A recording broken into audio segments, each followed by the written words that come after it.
Hello everyone, welcome.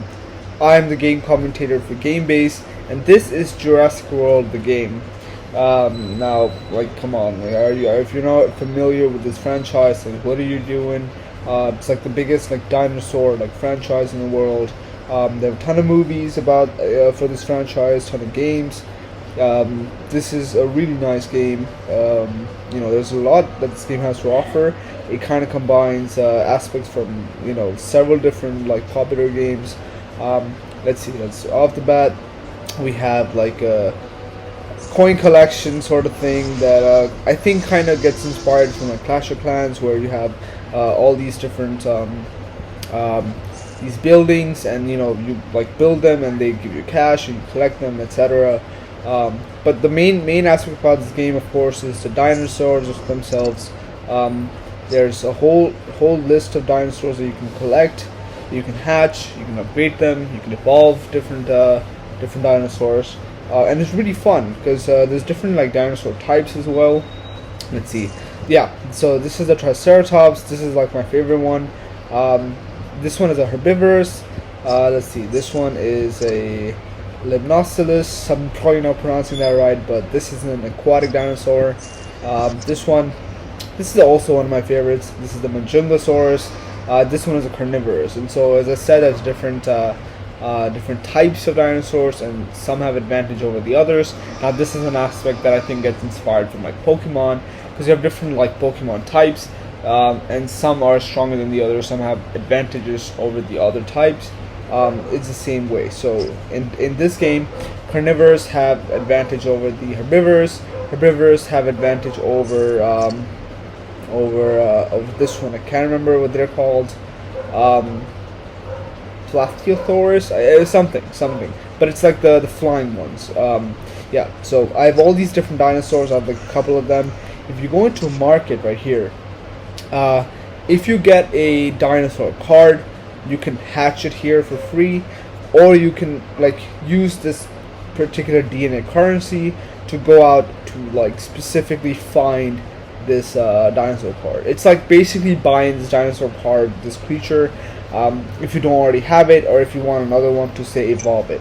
So speaking of evolution, the way it works in this game is, let's say I go into my Triceratops.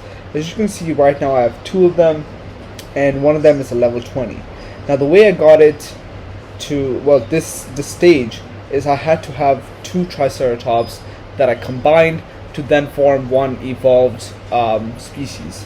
And so when you have two identical cards for a specific dinosaur, let's say you have two cards or two Triceratops, both maxed out at level 10, you can spend this DNA currency, you can evolve it to make one way stronger dinosaur, which you can upgrade further to level 20. Now this dinosaur I already have evolved up to its max, level 20, and if I want to upgrade it even more, I have to evolve it, but for that I do need another level 20 Triceratops. And so I do have another level 10, and if I want to evolve this one, I need another level 10 Triceratops. Once I evolve this one, upgrade it to level 20, I can then combine it with this one to form a potential for a level 30 dinosaur, which is extremely strong.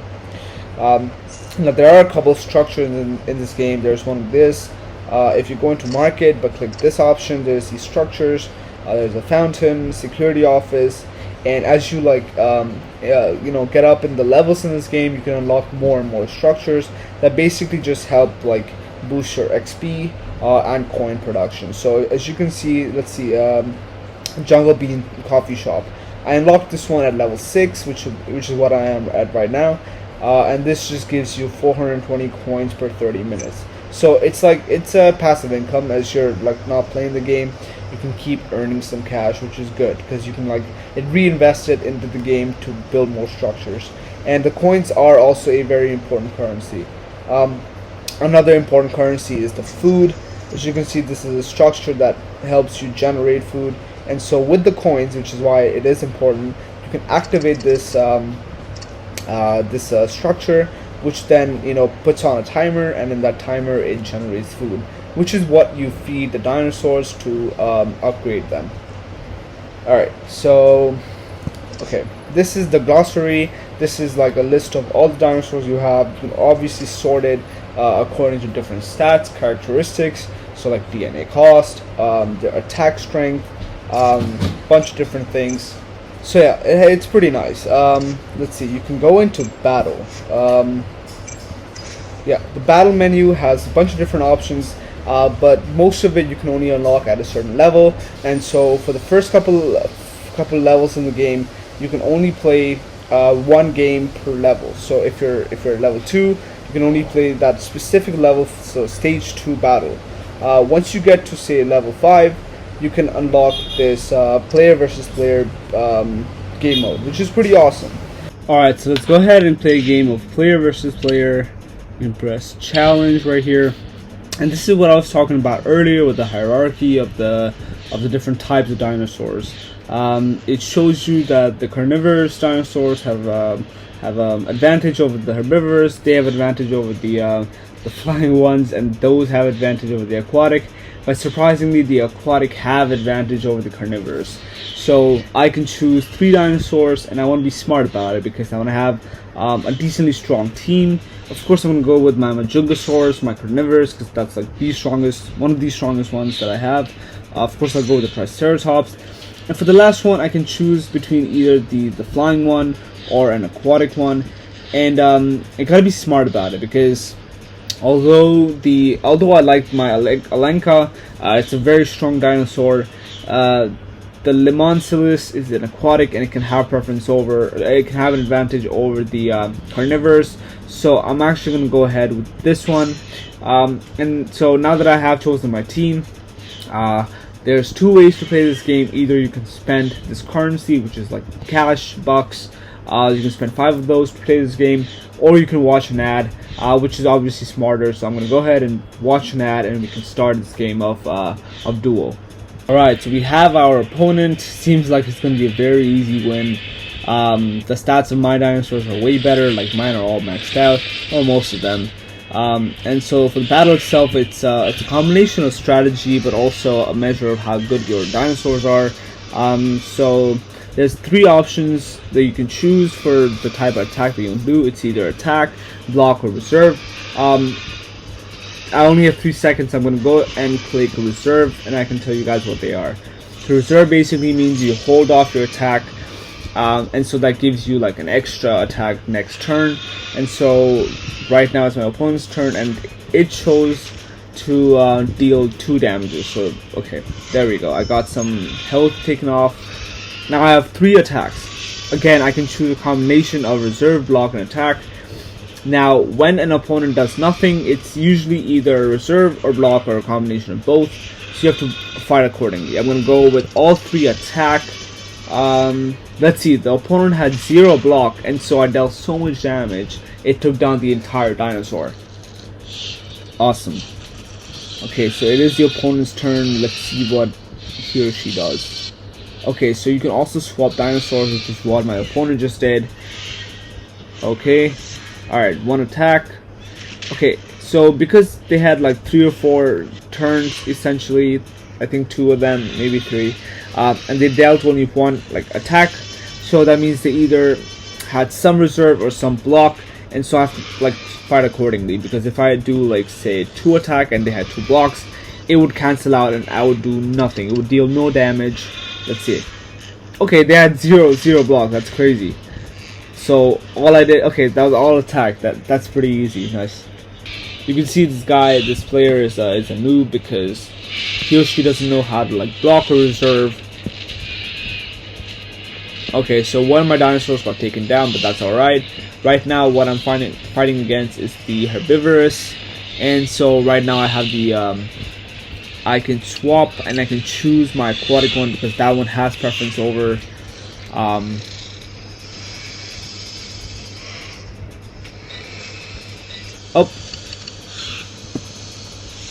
So there we go. So I dealt 3 attacks.